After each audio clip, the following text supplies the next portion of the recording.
I think our initial reaction was it sounded like an interesting project. I think Toshiko had heard about it through multiple sources, through Jacques and Pierre prior, so there had been some discussion about it, but I think with everything going on right now in China, the sort of unbelievable quality of it had really sort of already been tested. It didn't seem that unbelievable given everything that's going on right now in the building environment in China. So while it's strange to get an email from an email address called nobody@fake design, yeah, given everything that's gone on and the fact that we had worked with fake design in the past, it didn't seem quite as unbelievable as it might have if you had never worked with fake design or been totally closed off to whatever everything that's happening right now in China.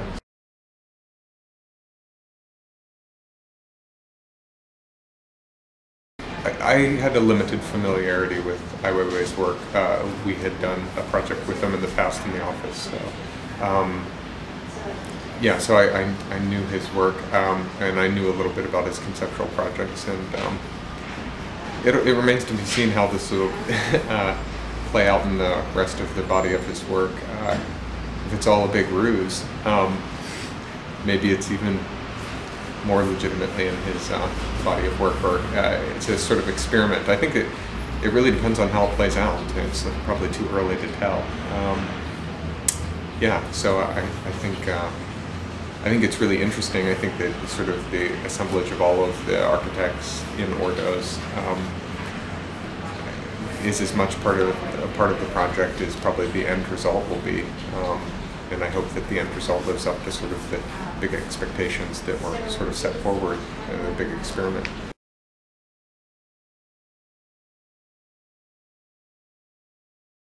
It was tough. I think you have to sort of make lots of assumptions, and sort of not having a real program other than sort of spatial considerations.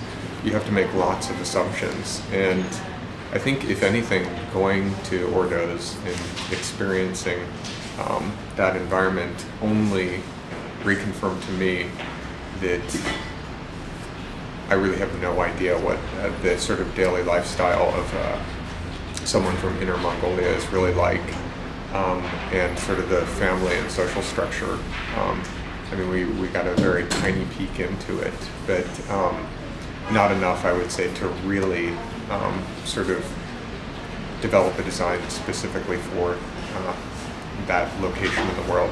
So it still, even having been there, remains very abstract, and I think that was maybe by design. You sort of felt like you were, on one level, exporting the idea of a McMansion, but in probably one of the few places on Earth they don't have a McDonald's.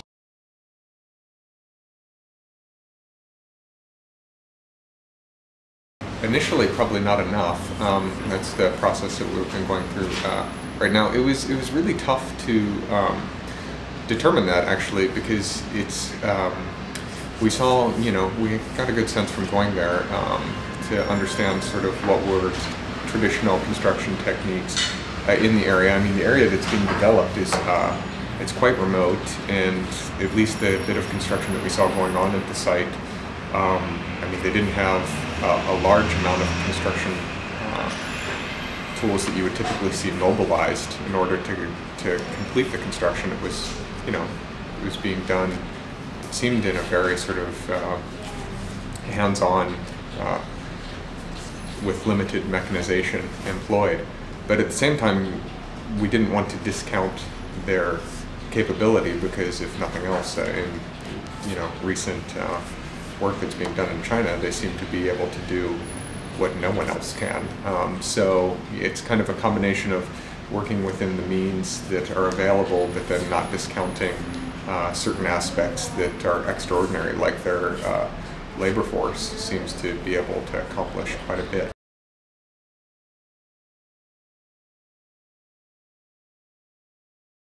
Yeah, I think we were looking for a building that was that met the program requirements. I mean, it's a very, very dense development on a very small site, and sort of the way that the project is set up, it's at least in my mind, was supposed to be sort of an architecture park or a series of follies. But you know, insofar as rather than being like a monument, it's a piece of a much bigger part. So for us, it was we wanted to obviously make something that would be playful within the bigger context, but was also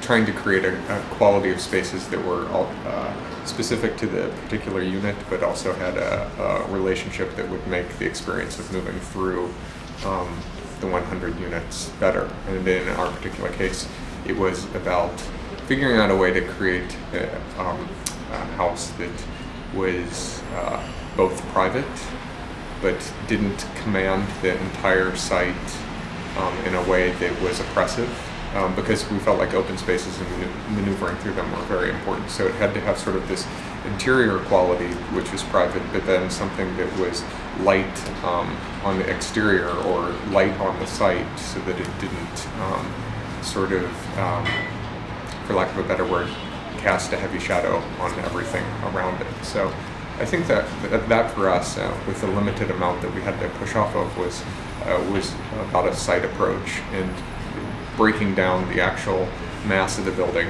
into very sort of clear pieces that are recognized as a whole, but are split up into separate sort of program entities. I think if you see our current scheme, that's clear.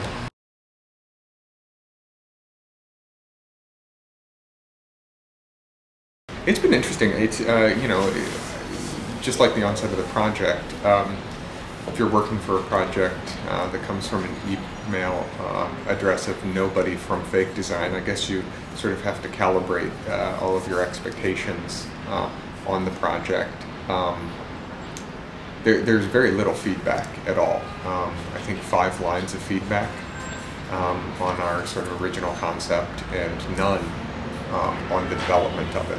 So you're working totally within a vacuum. So as far as satisfaction goes, the satisfaction is going to be in seeing them built, and I think sharing emails and ideas with other architects working on it, talking to them about it, because there's no client meeting where you get sort of you make it to the next level of designer and understanding with the client and develop it. So you never get that sort of satisfaction, and it's tough, because I think that that's where the whole process of design gets its level of verification, and there is no verification in this project.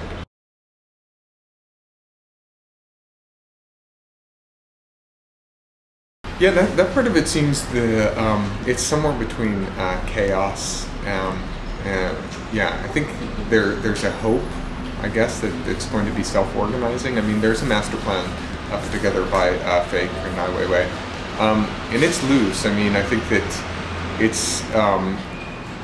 its most defining attributes are sort of the scale and the intensity of the development in an otherwise completely barren site. So yeah, I'm gonna hold off. I mean, when we were in Ordos looking at all of the different models on the site plan as they were put in there, I mean, it's, I'm sure you've seen images, it's quite chaotic. And I had sort of in the back of my head wondered, because even though we have a site, most of the projects seem somewhat siteless. I mean, they're somewhat dependent on their adjacent surroundings. I was always wondering if maybe Ai Weiwei was going to eventually take the projects and start moving them around and organizing them, because it's kind of interesting when you look at the approaches. They're kind of analogs all around, and maybe in sort of the idea of the zoo analogy, Ai Weiwei will take you know, all of the primates and put them together, and all the tigers and put them together. But it'll be really interesting to see how it all comes together, because there are just really sort of broad brush ideas about how it's going to work as a whole. And yeah, I think it's highly dependent on the actual projects.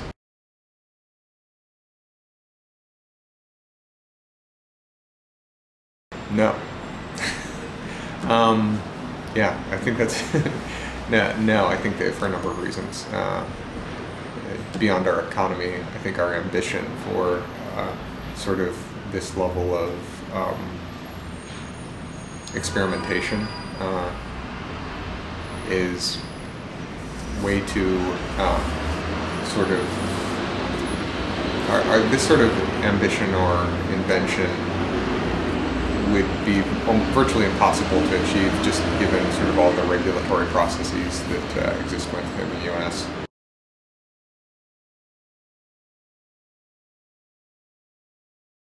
Well, I think it's significant. I guess,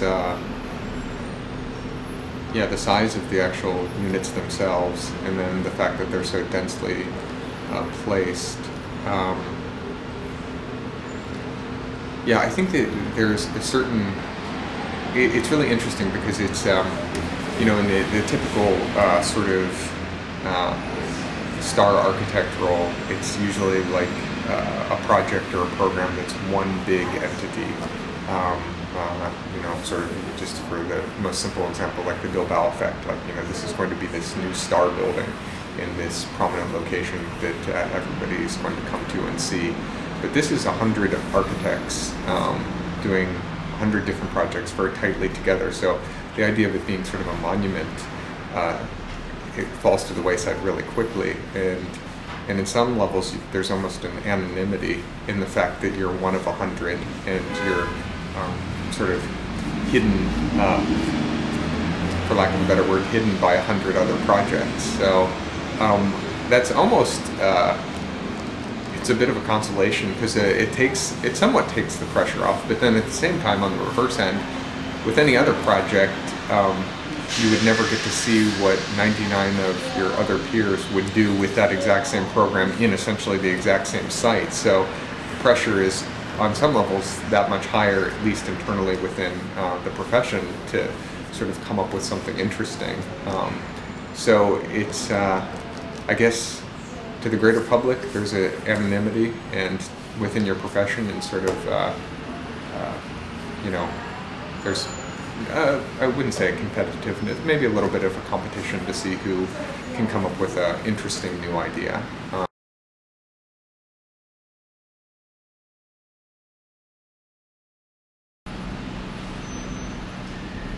I don't know if I have a dream commission. I think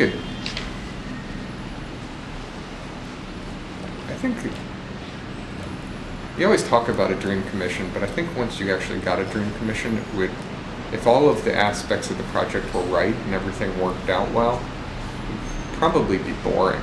So I think it's the conflicts and the challenges of a project that makes the profession interesting.